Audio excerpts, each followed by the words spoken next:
Fala pessoal, sejam bem-vindas, sejam bem-vindos a mais um Pode Isso LanaCast, o nosso quarto episódio. Estamos aqui mais uma vez para falar do seu direito, para que você entenda passo a passo tudo aquilo que pode acontecer com o seu problema familiar, como você pode resolver, que caminho você pode tomar, dentro de uma linguagem que você entenda, que você compreenda e consiga, de fato, direcionar as suas ações, direcionar os seus passos, de modo a solucionar, a ter uma vida mais tranquila, apesar daqueles problemas que você vivenciou. No último episódio, que já está no ar no YouTube, a gente falou exatamente sobre isso. A vida não acaba com o divórcio. Você tem uma vida pela frente, você tem um capítulo, outros capítulos para viver, e é exatamente esse o nosso lema aqui no Pode Isso LanaCast. Lembrando, pessoal, que nós estamos no YouTube e também no Spotify, tá? Eu vou pedir para você aquela gentileza, aquele carinho de se inscrever no canal, fazer a sua inscrição e de também ativar o sininho das notificações para que toda vez que a gente subir um episódio, toda vez que a gente produzir algum conteúdo, você seja avisado no seu e-mail, no seu aparelho de telefone, para que você receba e acompanhe todos os nossos conteúdos. Vou te pedir também para acompanhar esse podcast pelo Spotify. Segue lá a nossa playlist, segue o nosso canal, coloca como preferida para você, como favorita. E toda vez que você estiver dirigindo, treinando, enfim, dê o prazer de nos ouvir para você ficar mais fortalecida, mais informada e preparada diante desses problemas todos que nós estamos trabalhando aqui desde o primeiro episódio, tá? Hoje é um episódio muito especial. Antes de apresentar a nossa convidada, nossa primeira convidada aqui do Pode Isso LanaCast, abrir o canal aqui para o Thiago, nosso co-host do podcast, para dar suas palavras iniciais. Gente, mais uma vez, né, tô muito feliz assim, eu fico muito feliz com esse projeto que a gente tá encabeçando aqui. Acho que é o único, né, que tem, assim, de escritórios falando para pessoas comuns. E hoje é um episódio extremamente importante, porque todos os temas que a gente traz aqui é pensando em vocês. E hoje a gente trouxe uma convidada extremamente qualificada para nos ajudar um pouco a passar esse conhecimento que é necessário para vocês se informarem mais. Então, sejam muito bem-vindas e desfrutem. Aproveitem. Bom, pessoal, nós estamos aqui recebendo, a Lília hoje está na produção, tá? Hoje ela está na produção, ela fez alguns procedimentos, enfim, e preferiu ficar por trás das câmeras. Nós estamos recebendo aqui a Danúbia Soares Quadros, mãe da Maria, em primeiro lugar, delegada de Polícia Civil desde 2007 e também é doutora em Direito Público. Deu um passo a mais que eu parei no mestrado de Direito Público, resolvi, não é muita coragem. É muita coragem, doutorado. É muito coragem, para mim não deu não. Mas eu trouxe aqui, Danúbia, primeiro queria te agradecer pelo convite, tá? É muito gratificante pra gente iniciar essas temporada de convidados e convidadas para tratar desses assuntos relativos à vida da mulher que vive um relacionamento abusivo ou vive em problema familiar. Queria te agradecer pela presença e espero que a gente bata um papo bem legal aqui hoje. Eu que agradeço o convite, estou muito feliz, muito honrada e eu acho que é um projeto super importante. Eu trabalhei muito tempo com mulheres em situação de violência. É importante a gente chegar até essa mulher de uma forma simples, de uma forma didática, para tentar reprimir aí a violência sofrida e até mesmo prevenir aí que ela não seja aí mais uma vítima aí de violência doméstica. Muito obrigada. Pois é, eu vou começar esse papo com a seguinte ideia. Informar, que é o nosso papel aqui, né, é o primeiro passo para a solução de qualquer problema. Porque quando você não conhece o seu direito, quando você não conhece exatamente como fazer alguma coisa, você não consegue nem se identificar numa situação de violência, por exemplo. Então eu queria, Danúbia, que você explicasse pra gente, pro pessoal que está nos acompanhando primeiro, como que acontece essa questão da violência doméstica antes de fato dela explodir? Porque ela não brota, né? Ela não acontece de repente, teve uma discussão em casa e dali surgiu uma agressão. Conta pro pessoal como é que é esse processo, essa escala que vai acontecendo dentro dos relacionamentos. É importante a gente falar inicialmente sobre isso. Eu até lembrei agora de um livro que eu já li, que é O Óbvio Também Precisa Ser Dito. Não sei se vocês conhecem, que ele fala do sopro ao soco. Então, assim, ninguém inicia um relacionamento abusivo, né? Todo mundo coloca aí sua expectativa para que o relacionamento dê certo, seja duradouro, com respeito, recíproco, enfim. Mas aí, no meio do caminho, infelizmente, a gente sabe que nem todo relacionamento segue dessa forma. Mas a violência, ela é gradativa. Então, a gente consegue identificar alguns sinais. Essa mulher consegue identificar alguns sinais. E, principalmente, eu percebo que, às vezes, as mulheres talvez colocam muita expectativa no relacionamento, então encontra um companheiro excessivamente ciumento. Aí, inicialmente, já começa, olha, tá linda, mas esse batom tá muito chocante. Ah, tá bonita, mas esse decote tá muito ousado, essa roupa tá muito curta. Então, inicialmente, existe aquela confusão, né? Ele tá muito apaixonado, a pessoa já tá carente, isso foi tudo que eu sempre quis, tudo que eu esperei, vai ser assim, apaixonado a vida inteira. Então, aí já tem que ligar o sinal, porque a violência, principalmente a violência psicológica, ela se traduz nessas pequenas condutas. E hoje, agora, a violência psicológica, desde 2021, ela é tipificada e num artigo muito amplo, muito genérico. Então, praticamente tudo é considerado violência psicológica. Então, tudo isso, essa questão, não deixa sair de casa, não vai ter o contato mais com o externo, né? Com a família, com as amigas. Não gosto daquela amiga sempre que assim, ela é assim, tem aquele comportamento, não se enquadra naquele modelo ali que o companheiro quer que a companheira conviva. Aí a mulher vai se afastando. Aí vem a baixa autoestima. E cada vez mais ela vai ficando submissa. Aí já deixa de ter o contato com a família, com as amigas, já deixa de usar as roupas que antigamente ela usava. E aí começa a violência psicológica, já não pode sair de casa. Então, começa aí, a partir daí existe a violência psicológica, já está moldada naquele comportamento. Mas aí, num determinado dia, ela resolveu realmente colocar uma saia mais curta. Não, mas você tá igual uma vagabunda. Uhum. Aí já vem a violência moral, né? Que a gente tem aí vários crimes tipificados no Código Penal. Calúnia, a injúria, difamação, no caso, injúria. Então, vagabunda, puta, piranha. Então, aí já vem outro tipo de violência. Coisas que um comportamento atrás do outro, às vezes essa mulher não identifica. Nossa, realmente tá curta, não tô à vontade. Aí você começa, já tá amoldada num comportamento que ele pensou para você. Você já está com baixa autoestima, você ali naquele momento já é praticamente tudo que você tem, porque você já se afastou das suas amigas, muitas vezes da família. E é importante a gente lembrar, eu até me lembrei de um caso específico de uma pessoa famosa, que a violência doméstica ela é muito democrática. Não acontece só lá na comunidade, muito pelo contrário. Então, assim, as pessoas em todas as esferas profissionais procuram a delegacia. E a gente percebe que quanto mais qualificada é essa mulher, menos providência ela quer tomar, porque às vezes vai ficar feio aí profissionalmente. Então, a gente tem essa impressão que não, que é só na periferia. Não, muito pelo contrário.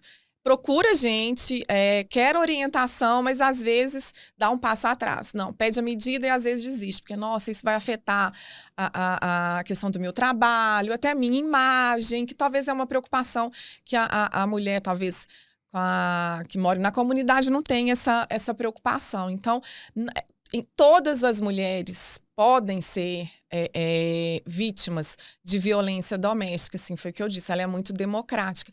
E começa assim, ela é gradativa. Então, a primeira orientação que eu acho importante a gente passar é o cuidado aí com esse excesso de carinho, de amor, o que é realmente ali uma transmissão de sentimento caloroso, de afeto, e o que é posse. Que é a partir daí que começa a coisificação, a objetivação da mulher, que você praticamente já não é dona de si, né? Você faz tudo que o homem manda, tudo para satisfazer o que ele quer, você já não consegue mais ter vida própria. Então, tudo isso aí já é indicativo aí que a gente está vivendo uma violência psicológica. E sendo gradativa, muito provavelmente isso vai desembocar numa violência física e talvez no pior ainda, né? A gente tem tantos casos aí de tentativa de feminicídio. Então, é importante a gente prestar atenção logo no início, assim, desse relacionamento, nesse comportamento aí desse homem, desse agressor. A gente já teve caso lá no escritório de que, depois da discussão, tirava o cartão de crédito e a chave do carro. A gente já teve caso com rastreador, né? Rastreador do carro. Isso quando já estava no relacionamento, já tinha o rastreador no carro. Que ele falava que era por causa da seguradora, pra proteger o patrimônio dele. Mentira, era pra vigiar ela. Do celular. Você tem um controle total da vida da mulher. Não, e é importante a gente dizer isso aqui, porque às vezes algumas pessoas já estão num processo de sofrimento tão grande, né? Ela já se vê sem saída, que ela começa a achar que, de fato, ele pode acessar o celular dela sem ela saber. Ela acredita que, de fato, rastrear o carro dela, ele pode fazer. É como se criasse dentro dela, além do medo que ela tem, uma normalização daquilo, né? Ela dimensiona de que, não, eu não tô vendo situação de violência, eu tô sendo protegida. É pro meu bem. É pro meu bem. Ele fala que é pro meu bem. E ela, como ela tá sem contato com o externo... Exatamente. Não tem ninguém pra falar, mas será que... Não tem ninguém pra... E geralmente, não sei se a Danube vai concordar comigo, as amigas que ele menos gosta são aquelas que conseguem identificar isso. Exatamente. A pessoa já tem essa perspicácia, né? Porque ao longo dos anos, trabalhando com violência doméstica, a gente percebe que são reiteradas as violências. E, normalmente, esse agressor só muda de casa. Então... Uma vez agressor de violência doméstica, claro que a gente acredita, né? Tem que acreditar na ressocialização, enfim. Mas os números mostram que, assim, que é muito difícil. Por isso que é importante a gente ter o acolhimento, os olhos em relação à mulher, mas a gente também tem que estar atento ao agressor, tem que ter um olhar para o agressor, porque senão ele vai só mudar de endereço, ele vai só mudar de vítima. E isso é muito comum. Às vezes já tem esse histórico de violência. Eu acho importante, antes de chegar no relacionamento, como você disse, a primeira, quando você foi me apresentar, você falou, sou mãe da Maria. Eu sempre gostei dessa questão de gênero e trabalhei muito tempo nessa área. E agora, como mãe de menina, é uma preocupação assim, latente o tempo todo. Porque eu não quero que a Maria... viva num mundo com desigualdade, com tantas violações de direito, que até hoje a gente sofre. Outro dia mesmo fui levar o carro para consertar um probleminha. Um horário marcado numa avenida conhecida aqui em Belo Horizonte, não foi lá na oficina, uma avenida importante, horário marcado. Demorei quase uma hora para ser atendida, porque era a única mulher, e metade dos homens não acreditavam que eu estava ali, porque ela não deve saber o que é farol, e a outra metade olhava o meu corpo. Então, assim, isso há poucos dias. Então, o tempo todo a gente objetivada com o nosso corpo, assim, desacreditada com os nossos talentos. Então, eu não gostaria mais, né? Eu sei que é quase uma utopia, que a Maria passasse por isso. Então, eu como mãe de menina, a gente como pais, é importante a gente começar, porque a gente é responsável, os nossos pais, nossos antecessores também são e foram responsáveis, porque nós meninas sempre fomos criadas para não opinarem, sentarem com as pernas fechadas, não terem voz de poder de fala, sempre ganhando boneca, sendo a menina princesa do papai. Enquanto o homem, o menino com a mesma idade, ganha super-herói, é o fortão do papai, vai ser o foda da família.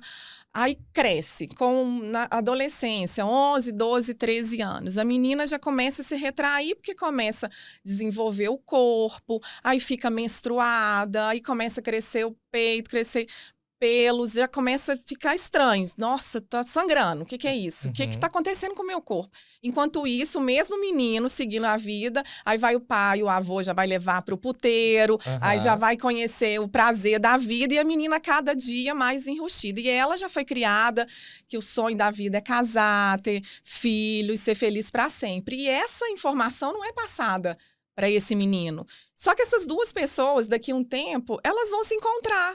Então, assim, tem tudo para dar errado. E, às vezes, muitas vezes, a culpa nem é do menino, porque isso já foi passado como natural. Mas, espera aí. Não fecha. Lógico que agora eu tô dando um exemplo de um relacionamento hétero, né? Sim, claro. Não que seja o certo ou errado, mas só um exemplo. Sim. Então, assim, a gente, como pais, a gente tem que pensar nisso. É desde a infância, é dentro de casa. Não tem que esperar a escola. Ai, não quero falar sobre isso. Não, a gente tem que falar abertamente sobre todas as coisas, questão de gênero, questão sexo. A gente tem que ensinar dentro de casa, porque senão a informação vai vir da vida, do mundo e da forma que talvez não seja mais apropriada. A gente tem que ter essa atenção, porque a violência não começa ali do nada, eu vou ser agressor de mulher. Sim, não é assim. Sim. Às vezes o agressor, ele está reproduzindo uma conduta do pai, exatamente, que viu o avô. Então, assim, né? A gente fala de Belo Horizonte, no capital. Às vezes tem alguém nos assistindo aí lá do interior do estado ou do país que já tem uma cultura diferente, que já é mais comum você tratar a mulher de uma forma mais pejorativa. Então, assim, é dentro de casa, é tratando a menina e o menino de forma igualitária, que é com respeito, que não tem um sexo mais importante, né? Que eu acho que é importante a gente falar isso. A gente não quer ser melhor do que o homem. A gente só quer igualdade. Então, nós pais, nós somos responsáveis por isso. Criar da mesma forma, dá uma boneca para a menina, mas dá para o menino, dá um carrinho, não ficar a menina, varre direitinho igual uma menina. Não, sabe? Eu gosto da frase, lute como uma mulher, porque ela traz muita informação. Porque realmente é uma luta, né? E a gente está em 2023 tendo que falar coisas tão óbvias. A gente podia estar falando de viagem, de investimento, de coisas que seriam muito mais interessantes para a gente e para o bem comum. E a gente está falando aí, falando coisas básicas, assim, que é o comportamento, é a luta da mulher. Então, eu acho importante a gente destacar não só a questão da repressão. O que eu vou fazer depois que eu for violentada? Mas, assim, como eu posso evitar essa violência no meu pequeno ciclo? Porque nós todos somos responsáveis. A gente pode ser incentivadores para essa prevenção ou responsáveis aí por um agressor ou até uma vítima. Né? Eu posso ser responsável para levar um comportamento para minha filha de se calar, de ser filhinha, você tem que ser uma pessoa agradável. Não fale o que você pensa. Seja uma pessoa agradável, se cale. Não, então assim, muito provavelmente, mais para frente a gente vai ter um reflexo disso. Então eu acho importante essa reflexão para nós, pais, assim, para um futuro, quem sabe, mais igualitário, assim, para os nossos filhos e netos. Eu acho que você tocou num ponto para mim que é muito sensível, que é a questão dos pequenos ciclos. Das pessoas que estão à sua volta. A gente realmente... bem que a internet hoje potencializa muito as coisas, né? Às vezes acontece algo com você é ali pequenininha na internet, de repente as coisas ganham uma proporção muito grande. Mas pensando no mundo real mesmo, né? Naquele que existe, se a gente consegue modificar as pessoas da nossa casa, a gente já deu um grande passo. Porque provavelmente isso vai gerar frutos lá na frente. O efeito de contágio disso é muito grande. Assim como o exemplo ruim, ele pode ser propagado, o exemplo bom também pode ser propagado. Porque uma vez eu estava até conversando com a Lilian lá em casa, eu falei o seguinte, olha, a mãe de menina ou o pai de menina tem essa preocupação. E o pai e mãe de menino também precisa ter essa preocupação. Porque tem dois lados essa ponta. Não adianta nada só a mãe de menina se preocupar se o pai de menino incentiva o outro lado. a gente vai gerar essa tensão mais na Vai frente. chegar no momento, eles vão, por algum motivo, se conviver, vão ser amigos ou vão ser namorados, e assim, vai chocar. Vai chocar. É. Vai chocar. E ele vai achar que é normal porque ele recebeu essa informação. Exatamente. Eu tava até hoje mesmo, fui buscar o João Vitor depois da aula de esportes que ele tem, e ele e uma menina, né, lá do prédio, que mora até no andar de cima, fazendo um álbum de figurinha, desenhando um álbum de figurinha, os dois juntos. Então, ou seja, eles estavam interagindo normalmente. Então, ou seja, o exemplo já tá introjetado, que ele entende, estou brincando de álbum de figurinha com uma menina. Inclusive, essa menina até joga bola lá com eles. Então, e na cabeça dele é absolutamente normal, e é normal. A problematização, ela é implantada. Ela é trazida por quem? Por nós.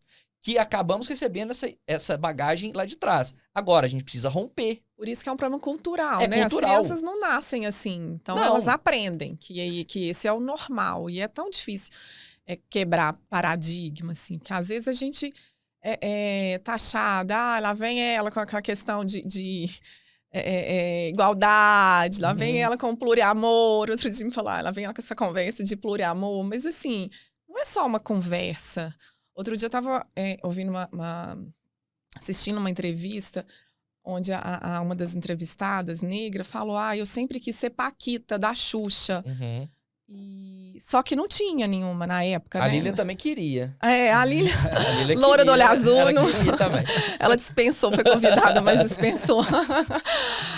Então, assim, aí hoje a gente vê tantas bonecas, Barbies e outras, assim, negras, e essa representatividade, ela é importantíssima. A pessoa se vê de alguma forma, porque assim, eu sempre falo, a gente reduzir o que é complexo é cruel.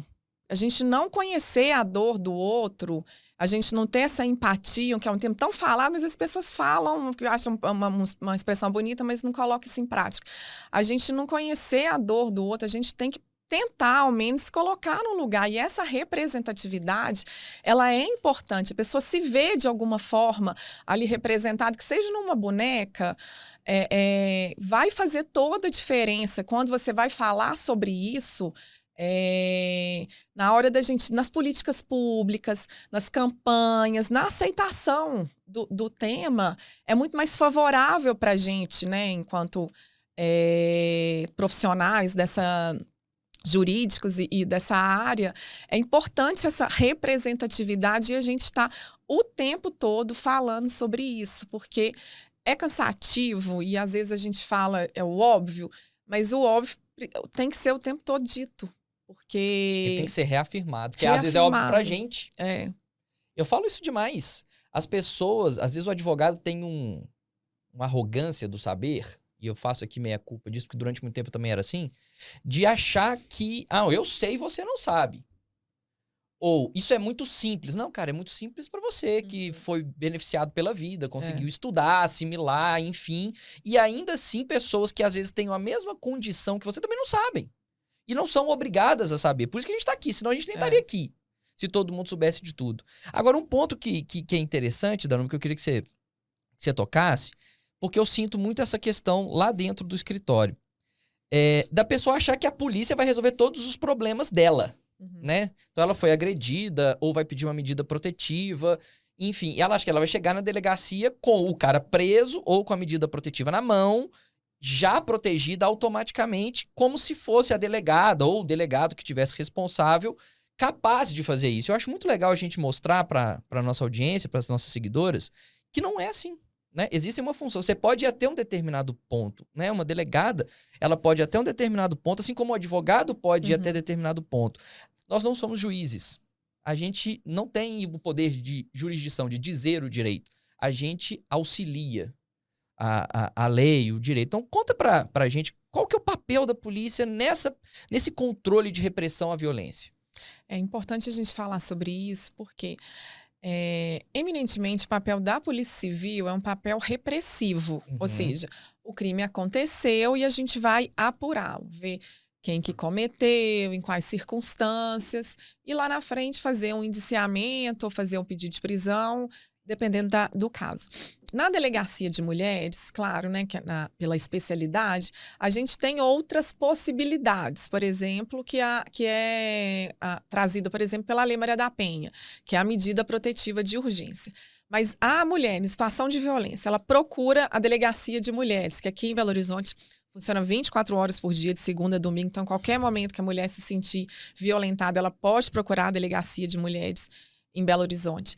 Então, qual que é o papel da delegada ali nesse momento? A delegada faz um requerimento em nome da vítima. Ou seja, não é a delegada que vai decidir ali se vai ter o afastamento, a proibição de contato, não é. Então, é feito um requerimento e encaminhado aí à vara de violência doméstica. Esse requerimento que é feito em nome da mulher em situação de violência. Então, primeiro ponto, ela já não vai sair dali, entre aspas, com a proteção da Lei Maria da Penha, porque por uma questão legislativa, essa não é a regra. Mas existem outras possibilidades, tem um acolhimento psicológico, existe aqui em Belo Horizonte a possibilidade de abrigamento, né, em casos mais graves que serão analisados. A mulher em situação de violência, justamente com os filhos, pode ser encaminhada para esse abrigo que é sigiloso, que, claro, é provisório, mas até a vida voltar à normalidade, ali, até ver como que vai ser o futuro daquela família. Então, assim, existe essa possibilidade nos casos mais graves e, a partir daí, aguardar a decisão do juiz para ter o afastamento. Aí, a partir do momento que o juiz da vara de violência doméstica determinou proibição de contato, aí é qualquer tipo de contato, não pode ter telefone, contato físico.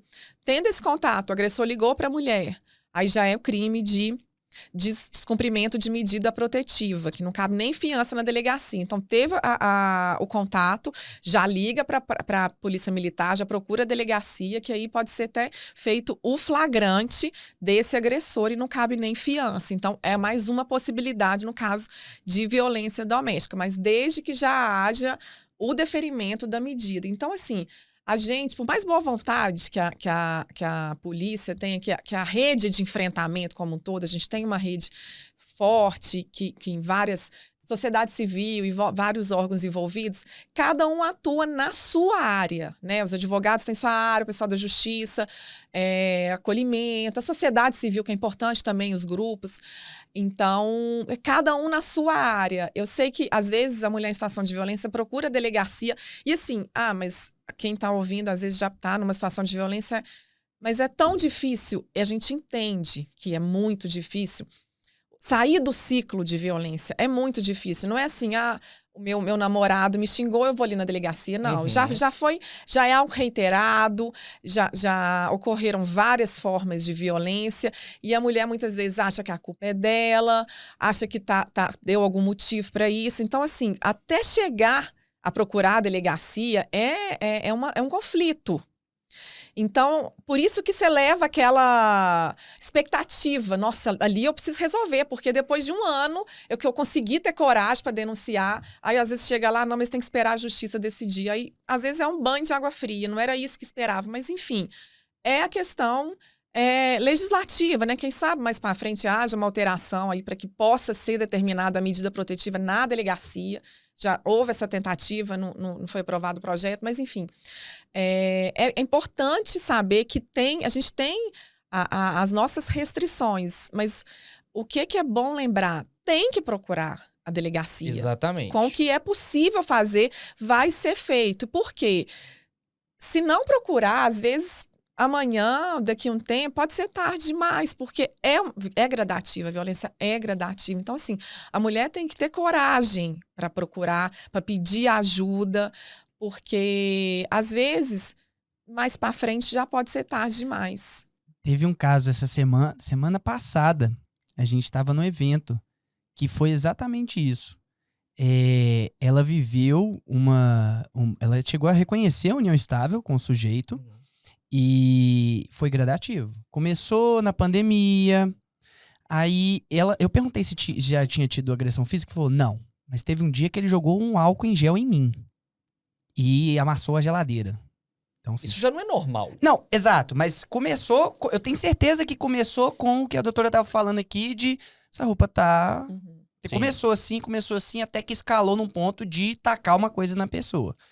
E Thiago, só te interrompendo rapidinho. Ele vai pedir desculpa. Sim. Ele, O ciclo de violência, a fase da lua de mel vai vir. Vai vir. Eu sempre falo isso. A gente sempre fala isso lá no escritório. Olha, que ele vai pedir desculpa e fala que vai mudar, eu sei que ele vai fazer isso. É comportamento padrão. Ele vai te levar pra jantar, vai te dar uma coisa que ele nunca te deu na vida, né? Vai comprar flores, chocolate, vai te levar naquele restaurante que você sempre quis ir, mas ele nunca te levou. Isso vai acontecer. Parece que é um arrependimento, né? Não é um arrependimento. É porque pra ele manter o ciclo de dominação, ele precisa, em algum Dar momento, essas migalhas. ceder. Pra quê? Pra ela frear. Entendi. Porque assim, olha só, o que eu penso muito disso? O que a Danúbia falou aqui é muito verdade. A melhor forma de você tornar uma coisa fácil difícil é deixando ela pra depois. Qualquer coisa que hoje você tá no início de um relacionamento, um namoro, e a pessoa jogou um álcool em gel em você, pô, será que eu vou continuar nisso aqui? Nós estamos no início. Isso já aconteceu? Por que já não romperia? Não vai precisar nem de Maria da Penha, né? Ela vai acabar. Só que isso vai acontecendo. É o que eu sempre digo, chamar de louca não é uma coisa normal. Exato. Eu tenho 12 anos de casado, né, Lili, que nós temos? 12 anos de casado esse ano. Exatamente, 12 anos. Eu nunca chamei ela de louca na minha vida. Porque eu não acho que isso é normal. Ah, vocês nunca discutiram? Lógico que já. Óbvio, né? As pessoas discutem. Inclusive, antes de começar o podcast, rolou uma discussão. Mas, tá vendo como é que tá vendo? Eles já discutiram na mesa de bar com todo mundo, com o escritório todo aqui, e ela me falou, acabamos de ter uma discussão. Eu falei, quê? Eu não Não, preciso expor, eu não preciso ofender, eu não preciso levantar o tom de voz, eu posso me posicionar. Ninguém aqui quer que ninguém perca a autonomia. Nem o homem, nem a mulher. Nem o homem, nem a mulher. Ah, eu fiz uma coisa errada, deixei o chinelo, eu gosto do chinelo no meio do corredor. Pô, ela pode falar assim, ela pode me xingar, velho. Tá certo, ela já me falou que não pode. Mas aí eu vou responder, sua louca. Não é normal. Entendeu? Então, assim, a partir do momento que chama de vagabunda... Já, pra mim, já é a red flag que eles falam, Não né? tem como pedir perdão pra isso, cara, porque passou na sua cabeça. Se passou na sua cabeça, você pensa isso. E sabe como que eu vejo? As mulheres, e é bom que seja assim, a gente está cada vez mais independente, financeiramente falando. E não é que tem que ser assim, né? As pessoas têm que ser felizes, né? E cada um sabe encontrar sua forma de felicidade.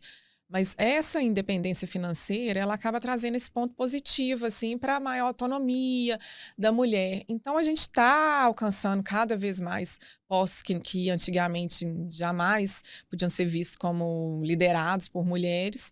E a gente tem deixado a nossa vida pessoal para depois. Aí, num belo momento, a gente já tem tudo que pensou na parte profissional. Agora eu preciso ter alguém. Eu vou sair, vou conseguir. Não é assim. Aí já vê que as coisas não são assim. Porque também o amor não acontece de um dia para o outro. Aí começa a vem muita carência. Aí é um momento que começa a aceitar qualquer coisa, sabe? Então, assim, amar... alguém é muito importante, eu acho que é saúde, alegria e tudo. Só que antes de amar alguém, a gente tem que se amar primeiro. A gente tem que se amar primeiro, a gente tem que estar bem com a gente mesmo. Eu vivo bem sozinha, mas claro que talvez eu possa estar melhor com uma outra pessoa, mas eu tenho que estar bem, porque senão toda a minha frustração eu vou depositar naquele relacionamento como se fosse o último. Vou terminar. Minhas amigas estão todas casadas, todas com alguém, todas têm filhos, e eu que eu ainda não casei, ainda não tenho filho, como é que vai ser da minha vida? Aí começa. Só vagabundo, ele também bebeu. Domingo é o dia, domingo à noite e segunda são os dias mais cheios na delegacia de mulheres, porque aí a família tá reunida, tem o futebol, tem a bebida. Então, a bebê, ela tava com a família, tava com os amigos, é normal me chamar de louca, de vagabundo. Não, é crime. Para começar a chamar de vagabundo, de injúria. Então, só que você vai tolerando, porque, mas a minha amiga não fala, mas aposto que o marido dela, aposto que todo casal tem isso. Só que assim, aí você começa a naturalizar, porque você deposita tudo que você o tempo todo que você viveu aí buscando uma colocação profissional naquele relacionamento. Aí que começa o espaço, aí você dá o espaço para a violência acontecer, porque a pessoa vê que você está aí totalmente submissa, aceita qualquer coisa. E aí vai vir a vagabunda, vai vir um tapa na cara, um puxão de cabelo, empurrão, e aí vai. Então, assim, as mulheres têm que ver que, assim, a gente tem que saber ser feliz sozinhas. A gente precisa de outra pessoa para ser feliz. Eu acho que a independência, eu penso muito nisso em relação a Maria. A independência afetiva, ela é importantíssima, sabe? Eu tenho uma menina só e ela é tudo para mim. Às vezes eu chamo ela de vidinha, mas eu sei que isso é uma carga pesada. Mas eu falo, mas eu explico as coisas para ela. Eu falo, filhinha, você vai ser feliz, independente de qualquer coisa, independente de mim, independente de ter alguém, tá mamãe, tá papai, que a gente não sabe o dia de amanhã, a gente não sabe o que é que Deus está preparando. Então, assim, você tem que ser feliz, tem que ter essa independência afetiva para se relacionar. Para se relacionar, para ter desamores, para ter perdas, porque é isso que normalmente acontece na vida. Então, assim, a independência em todos os níveis, ela é vital, principalmente afetiva. Quem está numa dependência afetiva, ela não pode se relacionar. Vai tratar, procura um psicólogo, e depois conhece alguém, espera aí, deixa eu só ver, cuidar disso aqui, que aí depois eu vou estar mais preparada, porque não está preparada. Porque senão ela é uma presa fácil. Exatamente. E eu já vi muita mulher que você fala assim, nossa, é vítima. Inclusive uma delegada. Eu pensei que puxei aqui na memória uma delegada que a gente atendeu, Sim. que estava sofrendo uma violência, não foi física, mas eu tenho certeza que essa moral psicológica já tinha, e patrimonial principalmente. E ela era delegada e você descreveu o ciclo. Eu acho que ela alcançou um patamar da carreira dela, e aí aquele sonho de princesa que ela que introjetaram na cabeça dela desde pequeno, tornou ela uma presa fácil para uma pessoa que usou e abusou dela, assim, tentou fazer reconhecimento de... Enfim, pegar patrimônio dela, basicamente, entendeu? É um alvo fácil para o agressor. Fácil. Tá ali buscando aquilo. Ela tá vulnerável. Vulnerável, né? exato. Ela tá vulnerável por conta dessa carência. Carência é falta de algo. E às vezes na situação de desespero, foi o que a Danúbia falou aqui, ela vai se preencher daquilo e vai se agarrar àquilo. Que é o que ela tem na vida. Ela não pensa no que vai ser daquilo ali, porque não existe um futuro. Não existe uma vida sem aquilo ali. Então, o que ela tem é pensar, mas já tem tudo. Então, assim, eu não poderia ter... Ninguém tem 100%. Eu já tenho uma carreira estruturada, tenho minha família. Então, um relacionamento mais ou menos já preenche, porque a gente não pode ter tudo na vida. Não é assim.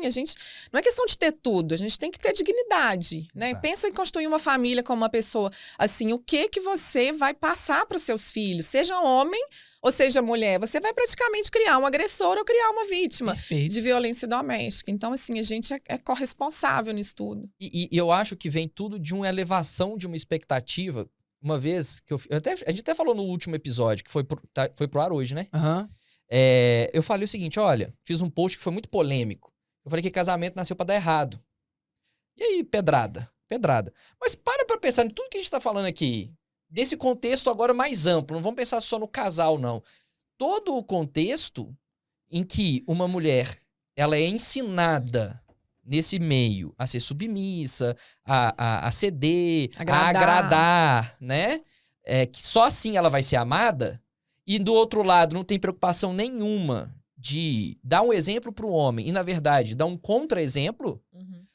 Foi feito pra dar errado mesmo. Tem tudo pra dar errado. Tem né? tudo Cada um pra com dar uma errado. criação, cada um com um momento, cada um com um signo, Exatamente. cada um com uma expectativa. Então, assim, eu acho que é cada dia, né? E com respeito, com admiração. Qual o problema se, eventualmente, o homem, naquele momento, tá desempregado? Outro dia, eu encontrei com uma amiga minha que hoje ela é ela que cuida da casa. Aliás, o marido cuida da casa, ela tá trabalhando, Sim. é concursada, e ele tá cuidando do menino e da casa. Então, assim, muita gente hoje ainda acha, nossa, mas como que ele tem coragem de largar o trabalho para deixar a mulher ser a provedora? Só que, assim, qual o problema disso, né? E nesse aspecto, eu acho importante a gente falar sobre isso, que, assim, muitas vezes as mulheres não têm oportunidade de crescimento profissional e, às vezes, até de chegar no mercado de trabalho, porque a mulher tem que cuidar da casa, do filho, do pai, da mãe, dos idosos, tem que cuidar de tudo, não tem tempo de cuidar da sua vida profissional. A mulher, mãe, aí você vê isso, nossa, quando eu fui ser designada, eu procurei uma determinada cidade que a gente podia escolher, dependendo da nota.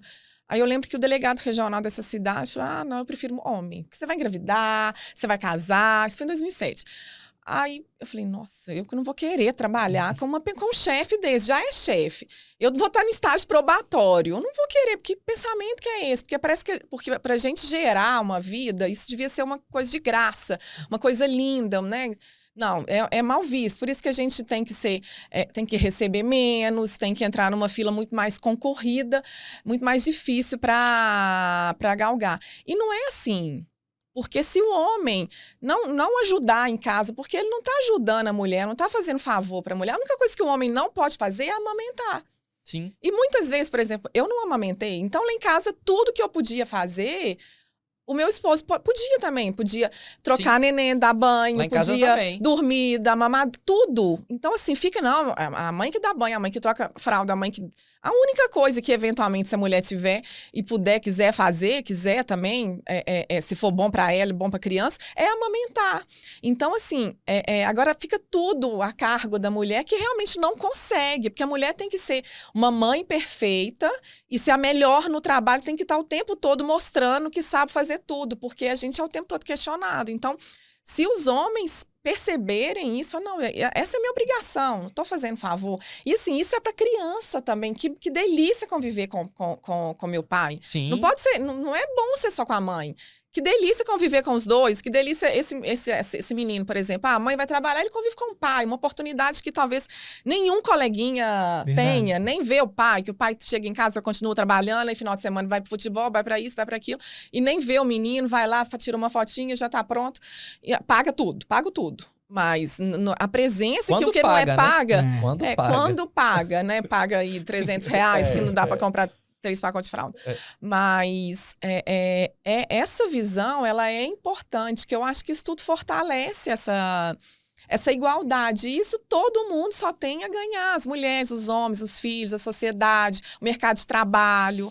Eu acho que é importante, assim, essa representatividade em todos os sentidos, assim, a mulher poder explorar todas as suas potencialidades, como o homem também pode. E assim, muitas das nossas clientes, por exemplo, elas estão dependentes financeiramente do marido por todo esse contexto, né, que a gente vem narrando aqui, e o que a gente fala é o seguinte, olha, elas não querem continuar dependentes. Elas não querem, elas querem se divorciar e ter a dependência delas, a independência delas. O que elas, quando a gente tá discutindo pensão, que é uma coisa que me incomoda muito, porque vem muito homem e fala assim, ela tá querendo dinheiro dele. Eu falo, peraí, 300, 400 reais, não, isso aqui é pra criança. Esse é o primeiro ponto. O segundo ponto, também, que é muito significativo, é que essa violência de subjugar a mulher, além dos crimes todos, por exemplo, chamar de vagabunda é injúria, já é crime, não precisa nem de esforço para fazer a tipificação disso. É alijar a mulher das questões patrimoniais. No seguinte sentido, tem uma conta escondida, compra o bem no nome do irmão, né? Esse tipo de coisa, também a gente percebe que muitas mulheres chegam pra gente, às vezes, no momento de tensão, e falam assim, não, ele comprava, colocava no nome do irmão. Ela sabia de tudo. Ela tinha essa informação, mas o nível de submissão por toda essa violência era tão grande... Que ela aceitava. Não só aceitava, como em alguns momentos assinava. A gente teve caso de mulher que se divorciou forçadamente, fez um acordo no processo, e esse acordo, obviamente, a prejudicava, e depois ele forçou essa mulher, um mês depois, a fazer uma união estável por separação total de bens. E foi lá e comprou um imóvel. Mas mantendo ela como praticamente uma prisioneira dentro de casa. E ela foi fazendo isso. Ele não precisou de uma arma. Ele não precisou sequer bater nela. Só de tirar a liberdade. A capacidade dela pensar. Ela não tinha nenhum para onde olhar. É a violência psicológica, né? Ela é praticamente uma incapaz. Exatamente. Não deveria nem ter validade jurídica essa assinatura, porque a mulher não consegue raciocinar. E assim, a gente na polícia, a gente não atua nessa parte de pensão. Eu acho inadmissível essa questão de homem tirar, não é da mulher, é do filho. Uma questão, um filho que os dois tiveram a mesma contribuição para colocar no mundo. um pedacinho da pessoa ali, da sua família, da sua história, negar que coisas básicas. A gente está vivendo, não está na Semana do Consumidor, o que R$300 valia um ano atrás, hoje já não vale muito menos, e sei lá se vai valer alguma coisa daqui a um ano. Então, assim, é inadmissível a gente pensar nisso, que o homem está tirando para ir para um boteco, para gastar com outras mulheres. Não tem problema, né? Vai viver a vida, vai seguir. A mulher também tem o direito de seguir, mas assim, os filhos não pedem para vir ao mundo. E assim, a gente não tem que ficar preso no relacionamento, às vezes não é nem só abusivo, ou às vezes não tem um amor, não tem uma harmonia que você sonhou para aquilo, que é necessário para você até dar um bom exemplo. Então, rompeu, ok. Mas assim, agora vamos pensar na criança, tentar diminuir os traumas. E a criança não é só de leite que a criança vive. A criança tem que comer, tem que vestir, tem que se divertir, tem que passear, tem que estudar, viajar, tem que viver. E ela vai perder roupa rápido. A roupa vai crescer, a fralda tem que trocar, e é leite cada dia mais caro. Então, assim, não é possível você mendigar que seja 300, 500, R$1.000. Você vai pagar uma escolinha com R$1.000, meio horário. Então, assim, tá pagando a escolinha, tem plano de saúde, tem o material, que é um absurdo, tem que vestir, tem que respirar, tem que viver, tem que viajar, tem que ser feliz. A criança não tem culpa nenhuma de já estar naquela situação toda, que com certeza pode ter gerado algum trauma, às vezes fazer um tratamento psicológico. Então, assim, ok, as pessoas têm que ser felizes, merecem ser felizes, mas assim, vamos tentar diminuir o trauma e levar dignidade para os filhos. Cumprir a obrigação primeiro, né? Obrigação. Meu pai sempre me ensinou, primeiro faz o dever de casa. Então, quer dizer, você tá trocando de carro, mas e seu filho?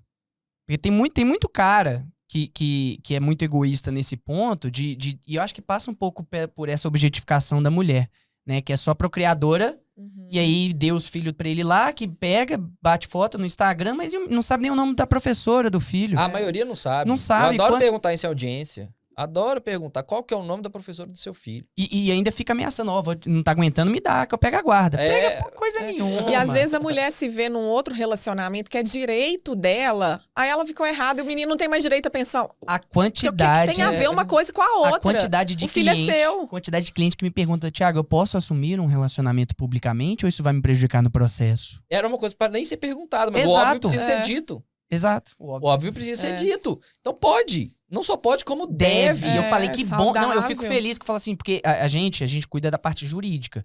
Mas a pessoa que tá passando por esse momento, né, acabou de sair de uma violência doméstica, tá batalhando pela pensão, ela precisa de uma rede de apoio com psicólogos, familiares, amigos. E o novo relacionamento sadio, óbvio, desde que seja sadio, ele vai vir pra dar esse suporte emocional que a gente, como advogado, não consegue, nem poderia dar. A gente nem pode. Nem pode. Por dois motivos. Primeiro, porque a gente não consegue. E segundo, porque se a gente se envolver emocionalmente com o seu caso, é igual médico. Não dá. Não dá. Não vai ter a clareza necessária. Não vai ter a clareza, a técnica, a frieza necessária pra agir, pra te ajudar. Apesar de que tem hora da vontade de bater nesses caras. É o que mais tem. Dá vontade. Juro pra você que dá. Eu acho que é esse ódio que a gente... Que é um pouco da força... Principalmente aqueles que ficam printando meus prints no Instagram. Esse aí, calma. E fica mandando pros outros. Que a dele tá guardado. Esse caso é interessante, mas eu acho que... O que você falou, voltando um pouquinho no início, só pra arrematar, assim, porque eu achei de uma grandeza você ter falado isso, e casa com um pouco da filosofia de vida que eu tento levar, que é que as pessoas não são más, elas só estão perdidas. Dessa conscientização, quer dizer, eu tô deixando esse filho pro mundo. Poxa, mas meu pai me ensinou que é assim, tá, cara, mas aprende, rompe o ciclo, conscientiza, né? E assim, vai evitar muito problema quando ele for adulto. É um sinal de amor você educar o seu filho nesse ponto. No seguinte sentido, às vezes ele vai ser um marmanjão de 40 anos e que vai ter que escutar de um juiz que não pode chamar a ex de louca na frente do filho. E a mulher dele vai ter que procurar um advogado pra ajuizar a ação. Pra ensinar ele a ser pai. Ensinar o dever de casa, e de cunho pedagógico, ao ponto dele ter que reconhecer que errou.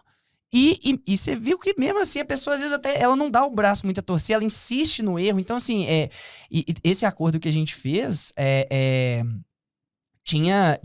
a gente colocou, melhor do que uma sentença condenatória de injúria, Vamos fazer um acordo aqui dele reconhecendo o erro dele e frequentando. E se retratando. Se retratando perante o filho, perante a mãe. Por quê? Porque ele vai ter um filho também. É o filho dele que ele tá educando, que já tá na adolescência ali. E frequentando lugares pra conscientizar. Poxa, velho, realmente não era assim. Ela pode estar errado o que for, eu posso estar achando que eu sou o maioral. Isso não me dá o direito de tratar ela dessa forma. Agora, outra coisa também que é importante a gente colocar nessa conversa aqui antes da gente terminar é o seguinte. Uma das coisas que eu percebo que as mulheres às vezes não procuram... Bom, o Thiago já fez sujeira aqui. Já fez sujeira aqui, jogou água aqui. Cara, Mas, sou enfim, muito desastrado. É normal. Quer? Cuidado, cuidado. Veio direto assim. Eu vou dar aula aí hoje à noite. Nossa, eu vou limpar, eu vou secar. Aqui, mas uma coisa que as mulheres às vezes... Precisa não, Thiago? Melhor não. Tem dificuldade porque elas acham que precisam chegar na autoridade policial com todas as provas nas mãos, né? Ela tem que chegar lá com foto, com arquivo, com áudio, com vídeo, com testemunha. E geralmente essas agressões e tudo mais acontecem dentro de casa sem que ninguém perceba. Eu acho legal também, Danúbia, a gente falar isso pra elas. Cara, sua palavra é importante. A gente vai analisar o contexto? Sim, mas me conta a sua história. O que você tem? É importante falar sobre isso, porque, assim, é uma violência que a gente está conversando, uma violência doméstica que acontece normalmente dentro de casa com o agressor e a vítima, né? A gente não gosta muito de chamar a mulher de vítima, a gente fala mulher em situação de violência, mas para... Então, claro, normalmente, né? Para ficar mais claro. Então, normalmente estão os dois ali, às vezes filho menor, que não vai servir de prova, né, na polícia, na justiça. Então, assim, as provas... a polícia está ali justamente para produzir as provas. Prova testemunhal, uma perícia, eu pegar o telefone, um e-mail, aí para comprovar, por exemplo, uma ameaça, uma injúria, mas assim, não tenho prova nenhuma, o que eu tenho é a minha palavra. Já basta. Principalmente, por exemplo, se a gente pensar num caso de violência sexual. Normalmente acontece só com um agressor e a mulher, né? Fala que mulher, homem pode ser vítima também de violência sexual, mas não é o comum. Mas só tem a mulher ali, já não é mais virgem, já não deixou marcas. O que tem ali? É a palavra. E assim, pra gente, tanto pra polícia quanto pra justiça, basta. A palavra da mulher, ela basta pra gente. Claro que se tiverem outras provas, vai ser ainda mais, talvez mais rápido para concluir o inquérito, para julgar o caso. Mas assim, eu só tenho a minha palavra. Já basta para dar início ali àquela apuração. Então, essa mulher, ela não tem que se preocupar com isso. Não tem prova nenhuma, não quero chamar o vizinho, porque a gente sabe que os vizinhos não querem participar. Às vezes já conhece a história há muito tempo, já poderia ter evitado. E eu acho que é uma questão até, uma responsabilidade social que a gente tem que ter. Com os vizinhos, ou com a nossa família, com as nossas amigas. Se a gente sabe de um caso de violência, que seja uma denúncia anônima, ou que seja, conversa com a pessoa, chama, olha, eu tô sabendo disso, eu não posso falar por você, eu não posso pedir a medida protetiva por você, porque não pode, é a mulher que tem que pedir. Sim. Mas conversa com ela, leva talvez para um acolhimento psicológico, assim. A gente, é uma responsabilidade social que a gente tem que ter. Não tem que ter medo do agressor, se ele faz isso com ela, imagina que ele vai fazer comigo. Mas a gente tem que ter essa responsabilidade social. Mas, não tem ninguém que possa me acompanhar. Todo mundo sabe, mas ninguém quer ir comigo. Então, vá você sozinha, que a apuração vai ficar a cargo da polícia. Exatamente. Então, pessoal, olha só. Eu sei que você não tem todas as provas, a gente sabe disso, mas vai, conversa com a autoridade policial lá na hora, explica a sua situação do seu jeito. Você não precisa, você não estaria indo lá à toa. Pode existir mulheres, pessoas que vão fazer falsas denúncias? Pode. Isso pode acontecer, mas não é a regra. Não é a regra. Isso aí, a delegacia de mulheres é para atender a mulher. É para defender a mulher. Então, o acolhimento é voltado para a mulher, para a sua situação, que é importante. Assim, todas as violências, elas são importantes. Mas a minha vizinha foi estuprada, o marido tentou matar e eu estou aqui só sendo xingada de vagabunda. Não, é uma violência e todas as violências são importantes. Tem que ser atacadas. Talvez, se a sua vizinha tivesse tido a oportunidade de, quando ele só com todas as aspas, xingando ela de vagabundo, não tivesse interrompido o ciclo ali, não tinha chegado na tentativa de homicídio, de feminicídio, né? Exatamente. Então, vamos fechar? Vamos. Danúbia, obrigado pelo papo. Acho que a gente conseguiu passar pro pessoal aqui a mensagem que a gente queria, Que bom. de que existem meios para resolver esse problema, de que você não tá sozinha. Eu queria que você deixasse aqui uma palavra em considerações finais para essas seguidoras que estão nos acompanhando, a respeito de tudo isso que a gente conversou. Eu acho que é exatamente isso. Você não tá sozinha.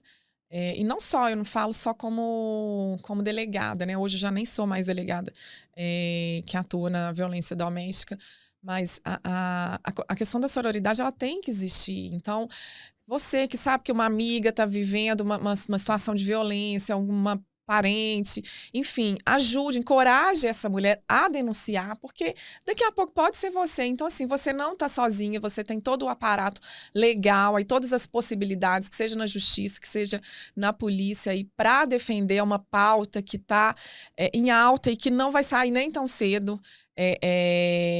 Da nossa voz de fala vai estar cada vez mais atuante.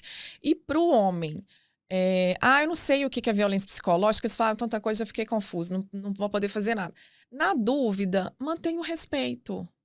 Converse, fala, olha, isso não tá legal, mas eu não quero ser agressivo, não é isso. E assim, eu aprendi isso com meu pai, mas como eu faço para poder não reproduzir isso? Então, assim, na dúvida, mantenha o respeito, procure se informar, que a informação tá aí, a legislação tá aí, procure se conscientizar do que é um comportamento adequado e o que é um comportamento criminoso. É aquele famoso assim, eu gostaria que fizessem isso comigo.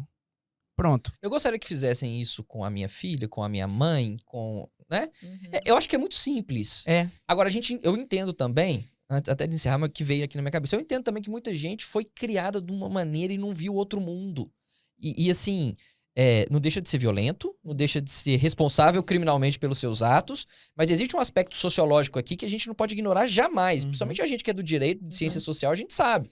O mundo, ele interfere, e a gente vê regiões do Brasil em que a pessoa não tem acesso a essa informação que nós estamos tendo aqui. Por mais que a internet exista, por mais que podcasts como o nosso existam, a pessoa não tem acesso, né? Mas a gente tem que continuar insistindo de que isso não é normal, até que essas vozes vão chegando por meio das escolas, principalmente, que precisam melhorar o trabalho de conscientização a respeito dessas questões. Há hoje, no Brasil, um medo de se falar disso, de se falar da violência contra a mulher, por você ser taxado politicamente de uma coisa e de repente ser atacado por isso, aí vai falar que você é esquerda, que você é direita, e vai começar a ter um conflito, e a escola começa a ficar muito em cima do muro, é uma coisa que me incomoda, porque violência contra a mulher é fato, ela existe.